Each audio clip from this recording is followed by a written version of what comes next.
Sonne, Namur. Wir sind in Namur beim Cyclocross-Rennen des Weltcups und schauen uns für euch erstens die Fahrräder der Profis an und zweitens schauen wir uns auch ein bisschen die Atmosphäre hier an. Wir nehmen euch einfach mit auf so ein typisches Cyclocross-Rennen. Kommt mit!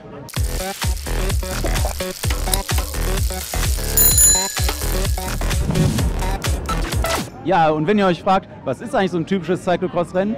Hier in Namur ist das ein 2,5 Kilometer langer Rundkurs. Der geht hier oben von der Zitadelle, die ihr eben im Intro gesehen habt, runter und dann wieder hoch. Und es gibt jede Menge Steilhänge und jede Menge Modder zwischendrin. Die Runden müssen ein paar Mal gefahren werden. Wie lange die müssen 1 Stunde lang gefahren werden. Und das richtet sich danach, wie schnell die erste Runde gefahren werden. Und wenn ihr also euren Konkurrenten so richtig einen einschenken wollt, dann fahrt ihr die erste Runde richtig schnell, damit möglichst viele Runden gefahren werden. Das machen die Profis manchmal. Und ja, das war's erstmal und gleich gibt es noch mehr vom Crossrennen. Ja, und richtig dazu, beim belgischen Crossrennen gehört natürlich auch Bier trinken, belgisches Bier. Jupiler gibt es hier wahrscheinlich und natürlich auch Party. Es gibt hier Partyzelte, es kommen gleich jede Menge Leute in Busladungen hier angefahren, die sich das Rennen angucken wollen. Jetzt wird es langsam voll, aber im Moment sind auch die Junioren unterwegs und wir gucken uns einfach mal so lange, bis die Frauen kommen und die Männer kommen, die Profi-Rennräder an, die es hier in so einer Art Boxen gibt. Und wenn ihr auf ein Crossrennen gehen wollt, dann braucht ihr unbedingt so einen bunten Big Bobblehead, heißen die. Also Big Bobblehead oder What is Love Mütze. Hinter mir gerade Fem van Empel, sie hat gestern noch ein Rennen gewonnen, die Europameisterin, und wir gucken mal, ob wir ihr Rad kriegen können, um euch das mal ein bisschen zu zeigen. Ja, geht gleich los mit einem Banger. Wir konnten das Rad von Fem van Empel kriegen, Europameisterin, gestern noch ein Crossrennen gewonnen, wahrscheinlich auch eine der Favoritinnen für hier, kommt mit einer Topform, und das ist hier ihr Cervelo R5 CX Crossbike und ja, es ist sozusagen die Cross-Version des Climbers Bike von Cervelo. Und es ist auch besonders leicht. Was wir hier gehört haben, ist knapp über 6,8 Kilo, aber das ist noch nicht bestätigt. Auf dem Rad die Nummer 1 für die Startnummer 1 und ich erkläre euch jetzt mal so ein paar Details an so einem typischen Crossbike. Also fangen wir mit den Reifen an, denn die Reifen sind das Wichtigste und Fem fährt hier Matschreifen. Und das Besondere an einem Crossreifen ist, dass der geklebt ist. Die werden auf die Felge geklebt, damit die erstens nicht abspringen können, zweitens, weil das auch Tradition ist. Die werden gefahren mit richtig niedrigen Drücken, teilweise 1,2 Bar, manchmal auch 1,3 Bar, aber sowas in der Gegend. Also das fühlt sich dann so an, dass das wirklich wackelig ist beim Fahren und ja, und wenn ihr dann in eine Kurve fahrt, zum Beispiel vom Schlamm runter in den Asphalt, dann ist es auch ein bisschen schwammig. Also da wundere ich mich manchmal selbst, was für Geschwindigkeiten die auf der Geraden fahren, obwohl die so wenig Druck in den Reifen haben. Aber der Reifen klebt eben auf der Felge, kann nicht runtergehen. Und ja, sie fährt Reserve-Laufräder, Aerolaufräder, so leichte Aerolaufräder, hinten 39er habe ich gerade gesehen. Vorne einfach Kettenblatt mit 40 Zähnen. Ja, und hinten eine Kassette. Und ich habe mich gerade selber gewundert, dass die noch relativ klein ist. Wenn man die steilen Berge hier gesehen habt, habt ihr ja eben gesehen. 36 Zähne hinten, also 40 zu 36. Ich könnte das auf keinen Fall hier den Berg auftreten. Auf keinen Fall. Ich glaube, ich könnte sowieso gar nicht hochfahren. Ja, hinten der gleiche Reifen wie vorne. Beides Reifen von Dugast. Dugast gehört ja inzwischen zu Vittoria, ist aber eine traditionelle Schlauchreifenfirma. Und ja, schon seit Ewigkeiten sozusagen das Modell, was alle Crossfahrer gerne haben wollen. Es gibt noch eine andere Marke, die auch viele fahren, oder 2 andere. Ja, und das ist aber sozusagen die größte Marke im Crosssport. Noch ein interessantes Detail, beim Cross müsst ihr ja oft auf den Sattel springen und deswegen hat Fem hier, wie viele Fahrer, eine doppelte Sattelstützklemmung. Das heißt, die verhindert, dass der Sattel, wenn man drauf springt, weiter reinrutscht. Trotzdem hat sie ein Carbongestell, wo ihr auch schön sehen könnt, wie sie markiert hat, an welcher Stelle der Sattel stehen muss. Wahrscheinlich nicht sie selber, sondern ihre Mechaniker. Und dann weiß sie immer genau, ob der Sattel an der richtigen Position steht. Ja, und das ist wirklich wichtig, dass man so einen Schutzmechanismus gegen das Absenken der Sattelstütze hat. Das ist mir auch selber schon mal passiert, dass ich drauf gesprungen bin und der Sattel zum Beispiel reingesackt ist oder nach hinten so weggekippt ist. Also das ist dann nicht so schön. Ja, und Pedale sind auch noch immer ein Faktor. Fem fährt hier Shimano-Pedale, Shimano SPD-System. Das fährt eigentlich die Mehrheit der Fahrer, entweder XT oder XTR. Das macht sie auch. Dann seht ihr auch einen Chain Guide, der ist eigentlich auch unverzichtbar. Denn die Kette kann, gerade wenn man das Rad wieder nach den Hürden aufsetzt, leicht abspringen. Ja, und letztes Detail noch, sie fährt einen Powermeter von SRAM integriert in die Kurbel und ich sehe aber keinen Halter für ein GPS-Gerät, also entweder sie macht das mit einem Gerät am Arm, also irgendeine Multisportuhr, oder sie verzichtet im Rennen darauf. Ja, und wir gucken mal, ob wir noch so ein richtig cooles Rad finden können, direkt im Anschluss.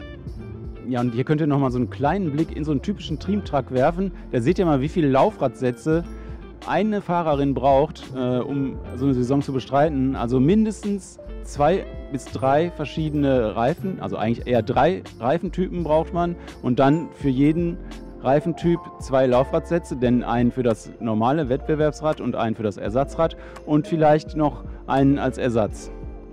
Also könnt ihr euch leicht ausrechnen, 3 Reifentypen, 3 Laufradsätze, 9 Laufradsätze für einen Fahrer oder eine Fahrerin. So, wir haben Supporter gefunden. Heißt das auch auf Belgisch, oder? Supporter? Auf jeden Fall. Natürlich, was soll es sonst heißen? Unterstützer.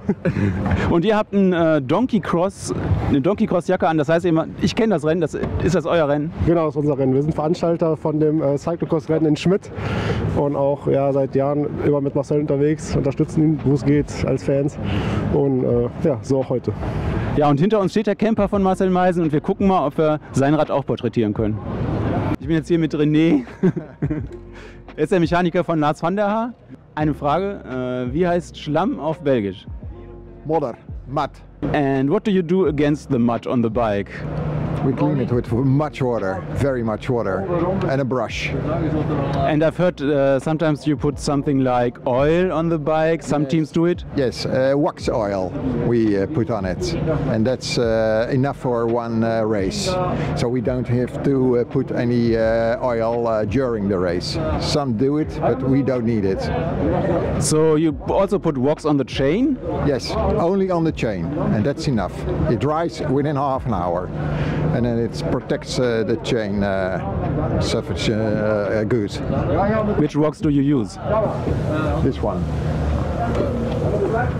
Active 8. Very good. Active 8. But you don't put something on the frame like a baking oven cleaner or something like this? Because when you spray, it comes on the brakes and then you get peeping brakes. We don't want that.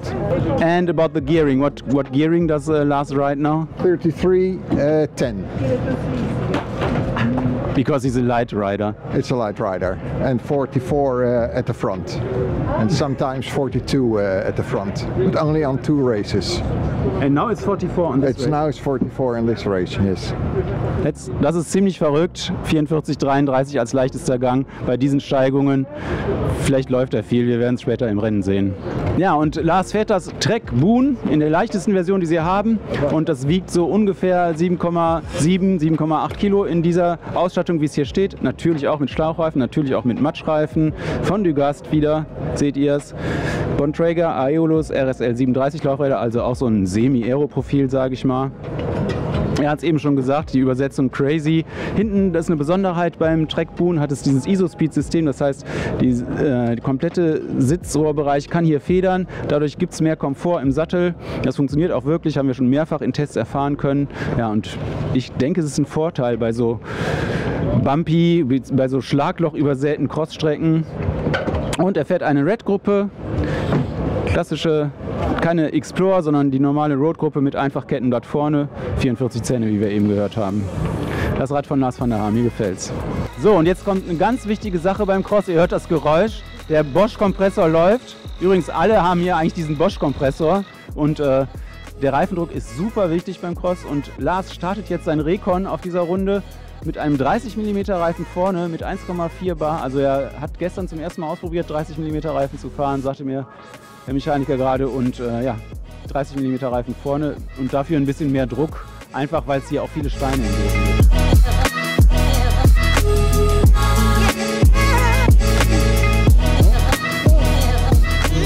So, wir sind bei Marcel Meisen am Camper und er hat sich ein bisschen Zeit genommen vor dem Recon. Wann ist dein Recon?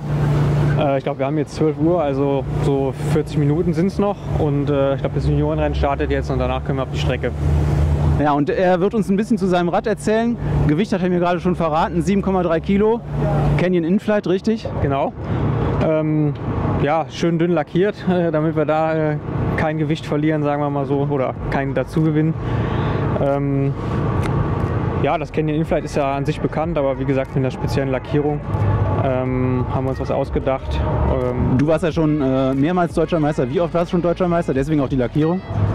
Aktuell bin ich das 8. Mal Deutscher Meister. Ja, ich hoffe mal, ich kann noch einen nachlegen. Also wo ist nochmal die Deutsche Meisterschaft dieses Jahr? In Chemnitz. In Chemnitz versuchst du es nochmal. Genau. So, ich war eben gerade bei Lars van der Haar, der fährt 30 mm Reifen jetzt mal für den Recon. Was hast du dir überlegt?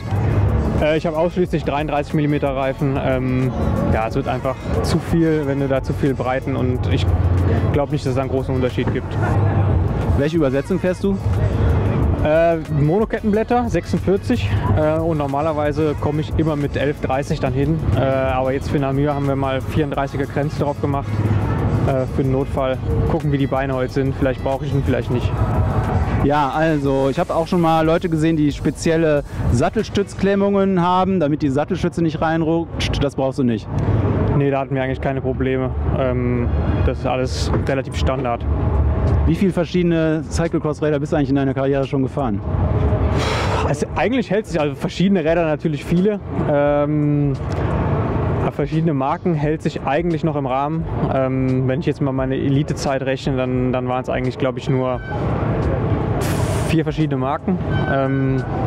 Ist aber auch ein Zeichen, dass ich eigentlich immer sehr zufrieden war, zum Beispiel mit Canyon oder Stevens.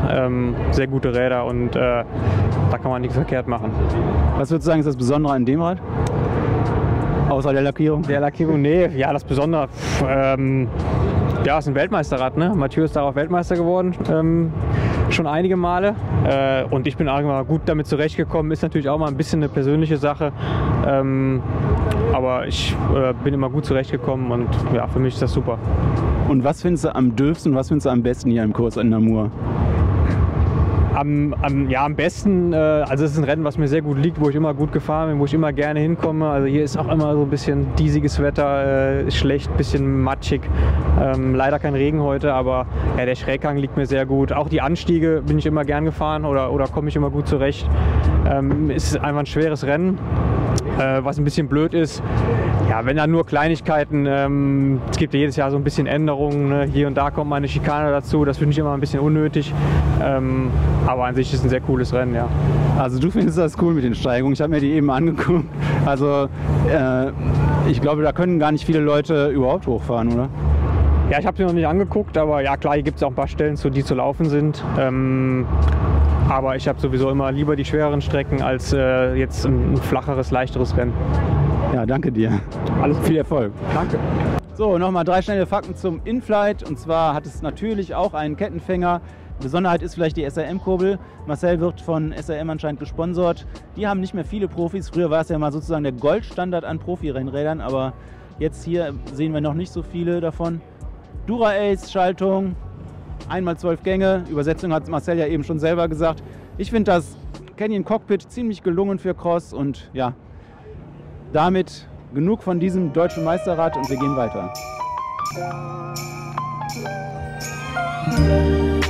So, eins meiner Lieblingsräder hier im Cyclocross-Zirkus von Namur, das Specialized Trucks. Ihr kennt das vielleicht als Gravelbike eigentlich, denn ja, es wird auch sehr viel als Gravelbike verkauft, aber es ist natürlich auch immer noch ein Cyclocross-Rad und daher auch der Name Crux. Und das ist das Rad von Casablanca Fass aus Ungarn, und sie fährt für das Team SD Works. Ich habe gefragt, was es wiegt. Angeblich unter 6,8 Kilo. Sie mussten extra noch Gewichte hinzufügen, um auf genau die 6,8 Kilo zu kommen. Sie hat einen GPS-Mount, vielleicht auch schon Teil der Strategie, um das Gewicht zu erreichen, das Mindestgewicht, was die UCI fordert. Und sie fährt auch ein spezielles Cockpit, nämlich hier das Roval-Cockpit, das so normalerweise am Crux auch nicht zu haben ist. Und ja, sieht ziemlich schmal aus. Zollstock habe ich jetzt nicht dabei. Auch XTR-Pedale und die Übersetzung. Endlich mal eine angemessene Übersetzung, finde ich, für diesen Kurs. 38 zu 36 hinten. Also natürlich auch eine SRAM 1x12 Red-Gruppe, leichteste Gruppe von SRAM. Und auch in der klassischen Straßenausführung mit dem Run-by-Setup. Ja, auch Kata fährt natürlich Schlammreifen hier. Ich glaube, alle fahren hier Schlammreifen. Und auch sie fährt den Dugast-Reifen. Diesmal allerdings in 32 mm. Also jetzt haben wir schon 30 mm, 32 und 33 mm. Ja, und Kata ist auch die erste Fahrerin, die einen 3D-gedruckten Sattel hier im Cross einsetzt. hier den Specialized Power Mirror Sattel mit 3D-Druck-Technologie. Ganz schön teurer Sattel für so ein Crossrennen, aber gut. Wir haben den Sattel schon getestet. Test gibt es auf Rennrad News. Schaut es euch an, wenn es euch interessiert. Und natürlich auch 2 Sattelstützenklemmungen.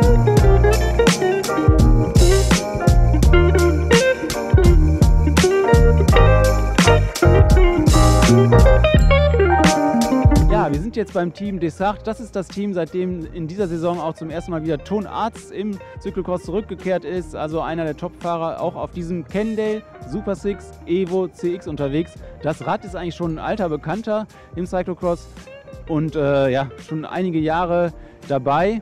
Ist aber ein interessantes Rad, weil es hat auch eine Reifenfreiheit bis 45 mm, kann also auch eigentlich als Gravelbike gefahren werden. Wissen viele nicht. Und ich habe es auch bei den Gravel-Weltmeisterschaften gesehen. Ja, und das Rad in der Teamlackierung, natürlich auch mit Matschreifen in 33 mm, diesmal von FMB, die Schlauchreifen, nicht von Dugast. Und auch eine Einfachübersetzung mit Kettenfänger und 34er Kassette hinten. Und Übersetzung vorne konnte ich nicht rausfinden, aber wird auch so im 40er Bereich sein. Übrigens sehr viele Fahrer hier unterwegs mit DT Swiss Narben, also wenn es keine fertigen Laufradsätze sind, dann sind meistens DT Swiss Narben eingespeicht in No-Name-Felgen oder in bekanntere Felgen. Hier zum Beispiel die Icon-Felgen, kennen manche vielleicht auch von Amazon oder so die Marke. Also hier etwas günstigere Ausstattung, auch Ultegra-Gruppe und keine Red Axis oder Shimano Dura Ace, sondern einfach nur eine Ultegra. 1x11 dann natürlich. Tut sich auch nicht viel im Gewicht. Gewicht habe ich nicht erfragt. Ja, das war das Rad von Corné van Kessel, auch ein sehr guter Crossfahrer. Und wir gehen einfach mal weiter zum nächsten. Weiter geht's mit dem Cube Cross Race TE von Hannes Degenkolb. Ich habe gesehen, wie Hannes letztes Jahr U23-Meister, deutscher Meister in Deutschland geworden ist und entsprechend auch die Lackierung, neue Lackierung. Damals ist er auch schon auf dem deutschen Meisterrad gefahren. Ja, und das ist ein Rad, was weitgehend in der Serienausstattung ist, also so wie ihr es auch kaufen könnt bei Cube oder beim Fachhändler. Und das bedeutet, es hat keine Schlauchreifen, sondern Tubeless-Reifen. Und das Team hat mir gerade verraten, sie fahren hier bei den Schwalbe X1 Tubeless-Reifen genauso niedrigen Druck wie mit den Schlauchreifen, vielleicht 0,1 bar mehr. Und das finde ich schon besonders. Und sie haben ja auch gesagt, sie sind auch schon mal im Training damit mit 0,8 bar gefahren und haben überhaupt keine Probleme mit Absprüngen gehabt. Das ist so ein bisschen die Befürchtung, die viele Fahrerinnen und Fahrer haben, dass die Reifen von der Felge abspringen können und deswegen werden die geklebt. Wegen der niedrigen Drücke halten die halt eigentlich nicht so gut auf der Felge. Aber hier mit dem Newman Carbon-Laufradsatz, wie am Serienrad, der hier montiert ist, anscheinend keine Probleme laut Teamauskunft. Ja, integriertes Cockpit, auch ein Rad von den wenigen bisher mit integrierten Leitungen. Ja, und Hannes fährt hier eine Zweifachübersetzung. Das ist das erste Rad, was wir hier sehen mit einer Zweifachübersetzung. Und zwar diese klassische Cross-Abstufung 46-36 zu hinten 11-34.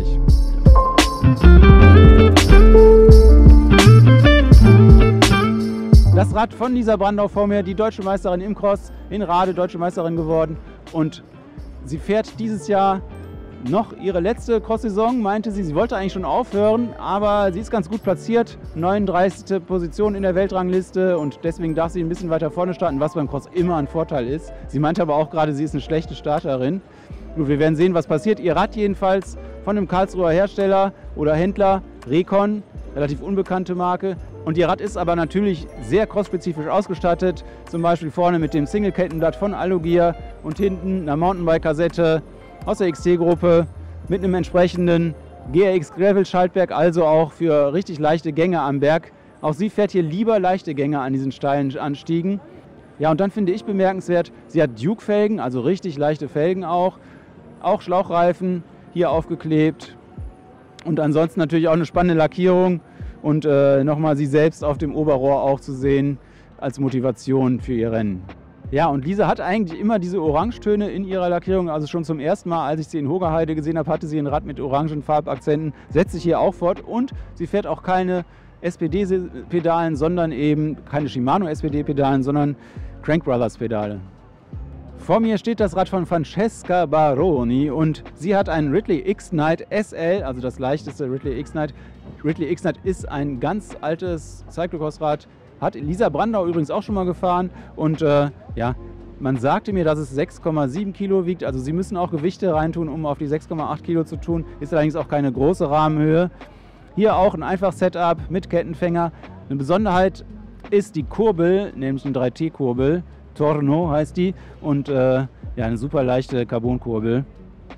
Eben von 3T. Whitley ist ja eine sehr bekannte Marke im Crosssport, eine belgische Marke und sie statten unter anderem das Proximus-Team aus und auch noch Paulsosen, eigentlich das bekannteste belgische Cross-Team. Ja, schauen wir uns das Rad nochmal an. Auch ein integriertes Cockpit, beziehungsweise kein integriertes Cockpit, aber integrierte Leitungen mit einem separaten Vorbau.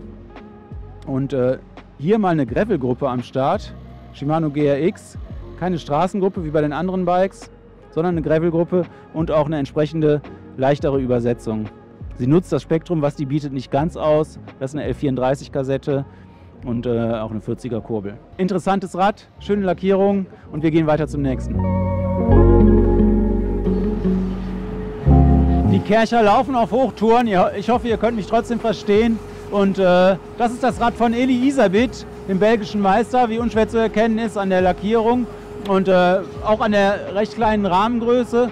Und er ist auch schon das Recon gefahren, hier ist überall noch Schlamm dran. Ja, auch ein Ridley X-Night SL, also ein sehr leichtes Ridley. Ich denke mal, es wird auch nicht viel mehr wiegen als das Rad von Francesca Baroni, was wir eben gesehen haben. Er fährt Dura-Ace zweifach auch, also auch wieder ein Fahrer, der eine Zweifach-Kurbel einsetzt, mit auch einer L34-Kassette hinten. Auch Dugast Schlauchreifen. Ansonsten, ja, eben ein sehr leichtes, typisches Crossrad bei Eli Iserbyt. Einfach ein ganz klassischer Crosser. Ein Stevens Super Prestige, auch ein alter Bekannter im Cyclocross Weltcup.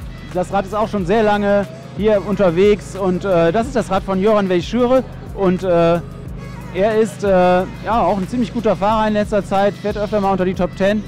Teamkollege von Laurens Zweeg, der ist ein sehr bekannter Fahrer. Die fahren beide dieses Rad. Ja, und was ist mir auch aufgefallen, Zweifachkurbel hier, 46, 39, eben das alte klassische Cyclocross-Setup. Auch Dugast Schlauchreifen und alles ganz normal, wie bei den anderen Crossrädern auch. Ich finde es interessant, weil es auch nochmal so ein bisschen Carbon durchscheinen lässt, das Stevens Super Prestige. Hier auch integrierte Kabelverlegung am Cockpit und Cockpit ist von Deda. Ja, und hier das Bianchi Solder, das kennt ihr vielleicht, weil Wout van Aert damit wieder in seine Cyclocross-Karriere gestartet ist, nach einer kurzen Pause. Und ja, er ist das Rad sogar ein bisschen länger gefahren nach einem Sponsorenwechsel.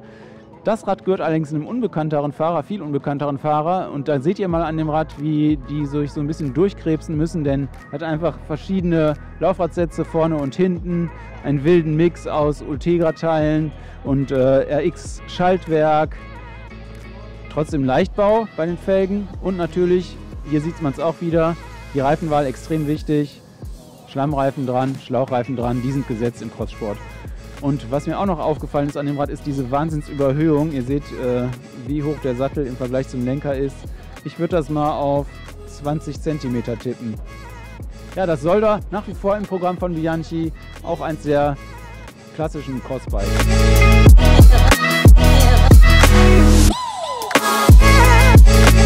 Noch ein Cube, das Cube Crossrace C68X beim Team Intermarché Wanty Circus und das ist das Team, was ihr vielleicht als Straßenteam von der Tour de France schon kennt. Sprinter Birnjam Girmay fährt dort und sie haben aber auch eine Crossmannschaft, eine ziemlich erfolgreiche Crossmannschaft und das ist das Teambike in schicken Neonfarben, auch wie das Teambike auf der Straße und Besonderheiten hier dran sind 46, 36 Übersetzung vorne von der Dura-Ace-Gruppe, hinten L34, auch Dugast Schlauchreifen natürlich und Schlammreifen natürlich auch für diesen Kurs hier in Namur. Ja, und integriertes Cockpit wie am anderen Cube Teambike. Ansonsten gefällt mir die Lackierung sehr gut. Hier wird ein bisschen anderer Laufradsatz gefahren, nämlich der Newman Advanced R50 mit der höheren Felge. Früher war es so ein bisschen gesetzt im Cross, dass man höhere Felgen fährt, weil gesagt wurde, dass die in Sand stabiler sind. Hier gibt es eigentlich gar keinen Sand in Namur, aber trotzdem fährt das ganze Team noch auf den hochprofiligen Felgen, wahrscheinlich, weil sie schon lange darauf fahren.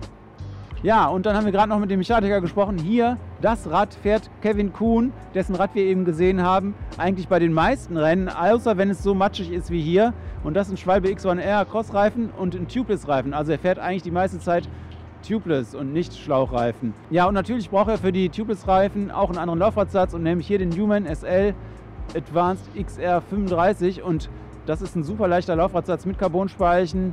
Wir haben den noch leichteren schon mal auf Rennrad News getestet.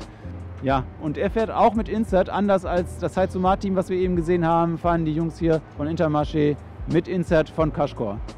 Vor mir steht das Canyon Inflight CFR, das Rad, wie es auch Mathieu van der Poel normalerweise fährt.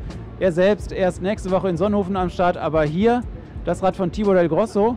Und die paar Details des Rads schauen wir uns jetzt noch an. Ein paar Sachen sind ganz interessant. Er fährt auch eine 4639 Übersetzung und hinten nur eine 1132 Kassette, also richtig dicke Gänge, drückt er hier die Berge hoch und fährt natürlich auch Schlauchreifen, aber Vittoria Dugast Schlauchreifen, also da ist schon das Vittoria-Logo mit drauf. Dugast ist ja gekauft worden von Vittoria und mir kommt das Profil so ein bisschen noch ausgeprägter vor als bei den anderen Dugast Schlauchreifen, die ich hier bislang gesehen habe.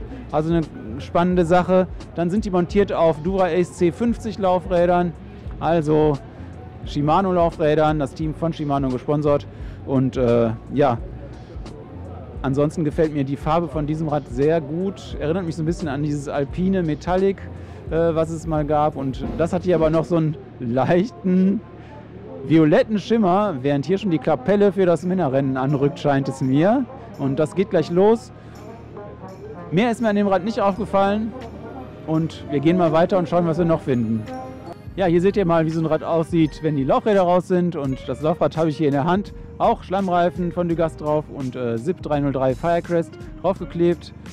Übrigens eine spannende Übersetzung, nämlich 38:36, also auch Hélène Clösel, der das Rad gehört, macht es sich hier leicht am Hang von Namur und ja, die anderen Details von dem Fenrisal Crosser schauen wir uns jetzt mal an. Das ist das aktuelle Fenrisal RCX Pro, also auch wie die anderen neuen Fenrisal Bikes, die für das Team, für das Straßen-World-Team gemacht sind, also sozusagen auch ein Homologationsmodell, ein richtiges Wettkampfrad, was ihr beim Fenrisal kaufen könnt, also bei Decathlon. Und ja, der Mechaniker hat mir gerade gesagt, das Rad wiegt ungefähr 8 Kilo in dieser Größe XS. Und Hélène Clösel ist Nationalmeisterin in Frankreich geworden auf diesem Rad. Und hier ist mal in einer anderen Lackierung, als ihr es aus dem Shop vielleicht kennt. Und mit einer SRAM Force Axis Gruppe und gepaart mit einem anderen Schaltwerk.